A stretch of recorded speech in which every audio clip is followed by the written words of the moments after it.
Welcome to The Explainer. Today, we are diving deep, and I mean really deep, into the world of our own biology. We're going to explore the absolutely intricate and awe-inspiring molecular machinery of DNA. But first, just a quick heads up before we jump in. This is our advanced explainer. If you're looking for more of a 101 level introduction, we've got you covered in our foundational overview on this topic. For everyone else, get ready because we're about to go granular. So let's kick things off with a fact that is, well, it's pretty mind-bending. If you could take the DNA from a single human cell, just one, and stretch it out, it would be about 2 meters long. So how in the world does all of that information get packed into a space that's smaller than a speck of dust? That question, that's right at the heart of the incredible complexity we're exploring today. Here's our game plan. Our journey is going to follow the flow of information itself through 5 key stages. We'll start with DNA as life's blueprint. Then we'll get into its physical structure as a molecular archive. From there, we'll see how that archive gets copied and then finally translated into the proteins that literally build us. And last, we'll look at what this all means for who we are. Okay, first up, life's intricate blueprint.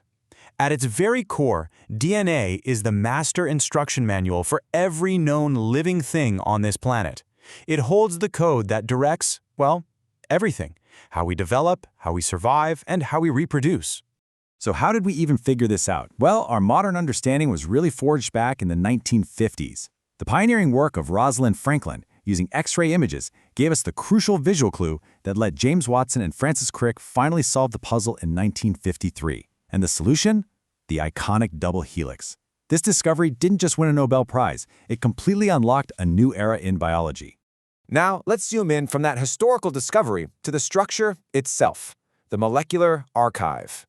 How is this elegant helix physically built to store such a staggering, almost unbelievable amount of information?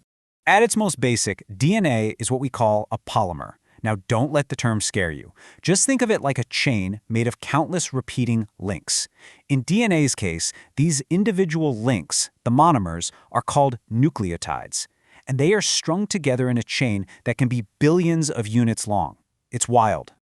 Each one of these nucleotide links has 3 distinct parts: a type of sugar called deoxyribose, a phosphate group, and one of 4 crucial nitrogenous bases. It's the sugar and the phosphate that link up over and over again, forming the long structural backbone of the DNA chain. And this brings us to the real star of the show, the bases. These are the letters of our genetic alphabet: adenine, guanine, cytosine, and thymine. We just call them A, G, C, and T. The very specific sequence of these 4 letters is what makes up the entire genetic code. So when you put all these pieces together, you get that famous double helix. The best way to picture it is as a ladder. The 2 long sugar-phosphate backbones are the sides of the ladder, and those nitrogenous bases pair up in the middle to form the rungs. Then the entire structure gets twisted into that beautiful spiral shape. Now here's the absolutely crucial part. This pairing isn't random at all. It follows a strict, universal rule. Adenine, or A, always pairs with thymine, T, and cytosine, C, always pairs with guanine, G. This elegant pairing, this complementarity, is the secret to how DNA can be copied with such incredible accuracy, making sure our genetic information gets passed on faithfully. And this is how the cell solves that 2-meter problem we started with. To fit all that length inside the tiny nucleus, the DNA helix gets wrapped tightly around these little spool-like proteins called histones. This whole coiled structure is then compacted even more, until it finally forms the dense structure we all recognize as a chromosome. It's an incredible feat of natural engineering. So we've got the structure down, but how does the cell actually use this incredible archive of information? Well, that brings us to section 3, transcription. This is all about creating a temporary working copy from the permanent master file. You see, this cell has this major logistical puzzle to solve. The master blueprint, the DNA, is locked away for safekeeping inside the nucleus, but the factories that actually build the proteins, the ribosomes, are way outside in the cytoplasm. So how do you get the instructions from the library to the factory floor without damaging the original copy? The answer is a molecule called messenger RNA, or mRNA for short. In an amazing process, driven by enzymes, the section of DNA for a specific gene unwinds. One of those strands then becomes a template, to build a single-stranded mRNA molecule, which is basically a portable, near-perfect copy of that gene. Now, there is one key chemical difference in this copy.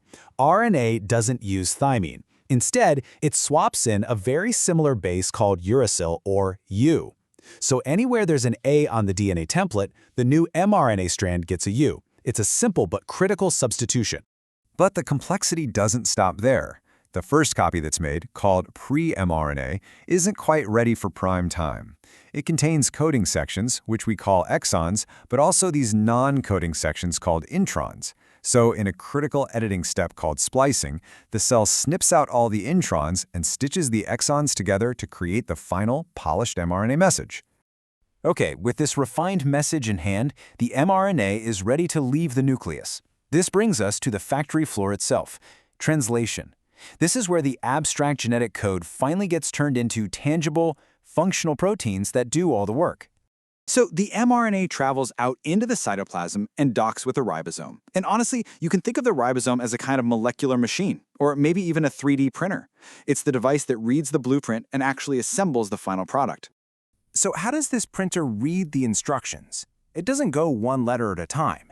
It reads the mRNA in 3-letter words called codons. Each unique 3-base codon specifies one of the 20 different amino acids, which are the fundamental building blocks of all proteins. The whole process is just beautifully efficient. It starts when the ribosome finds a special start codon. Then it chugs along the mRNA, reading each codon and grabbing the correct amino acid to add to a growing chain. This goes on and on like a ticker tape until it hits a stop codon, which is the signal that the protein is finished. And this leads to the final, and I've got to say, maybe the most magical step of all, protein folding. That long, linear chain of amino acids, just based on its chemical properties, spontaneously folds itself into a highly specific and complex 3D shape. And it's this final shape that determines what the protein actually does in our body. And that brings us to our final section, code, error, and identity. We've seen the mechanics, but what are the real-world consequences of this incredibly complex system? Here's a statistic that's just wild.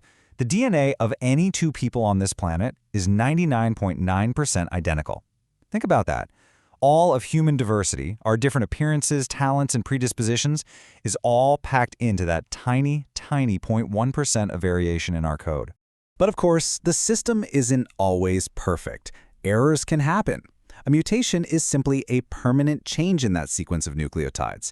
Now, many of them are harmless, but sometimes they can alter the instructions for a critical protein, and that can have some pretty significant consequences. The simplest types are what we call point mutations.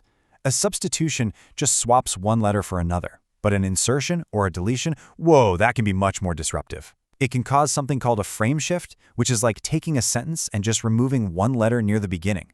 It scrambles all the 3-letter words that come after it, creating a completely different and usually non-functional protein.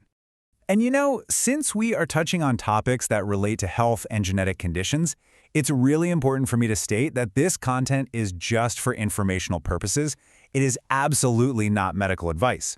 For any personal health concerns, please always consult a qualified healthcare professional. So, to quickly summarize the core science we've covered today, DNA is a double helix that stores our genetic code. The central process of life, the central dogma, is information flowing from DNA to RNA to protein. Transcription makes that RNA copy, translation builds the protein, and the protein's final folded shape is everything when it comes to its function. And that leaves us with one final thought to chew on. We've seen how this DNA blueprint is read and executed with just breathtaking precision. But this mechanical process, it gives rise to consciousness, to thought, to everything we consider the complexity of life.